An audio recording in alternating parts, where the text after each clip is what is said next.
বিদেশ থেকে আনা সাধারণ বিকল্প ওষুধের উপর বিশাল পরিমাণ আমদানি শুল্ক বসানোর নতুন নীতি ঘোষণা করেছেন মার্কিন রাষ্ট্রপ্রধান। তবে এই নতুন নিয়ম এখনই চালু না হয়ে নির্দিষ্ট সময় পর থেকে ধাপে ধাপে পুরো মাত্রায় চালু করার পরিকল্পনা করা হয়েছে। প্রথম নির্দিষ্ট মেয়াদে কোনো ধরনের শুল্ক না থাকলেও পরবর্তী সময়ে ধাপে ধাপে তা বাড়িয়ে চূড়ান্ত পর্যায়ে দ্বিগুণ করা হবে। নিজের দেশের মাটিতে পুনরায় ওষুধ উৎপাদন শিল্প ফিরিয়ে আনা এবং অভ্যন্তরীণ শিল্পকে শক্তিশালী করাই এই সিদ্ধান্তের মূল উদ্দেশ্য।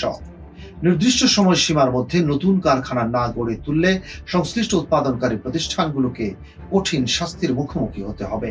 তবে পূর্বে আবিষ্কৃত মূল ব্র্যান্ডের প্রতিষ্ঠিত ওষুধ বা নতুন উদ্ভাবনী সংক্রান্ত সুবিধাজনক নীতিমালা একেবারেই অপরিবর্তিত থাকবে। সাধারণ এসব বিকল্প ওষুধ মূল ব্র্যান্ডের ওষুধের সমান কার্যকর উপাদান ধারণ করে এবং মানুষের শরীরে অবিকল একইভাবে কাজ করে। যেহেতু বাণিজ্যিকভাবে মূল আবিষ্কারক প্রতিষ্ঠানের স্বত্বাধিকারের সময়সীমা শেষ হয়ে যায়, তাই বাজারে এসব বিকল্প ওষুধের প্রসার ঘটে।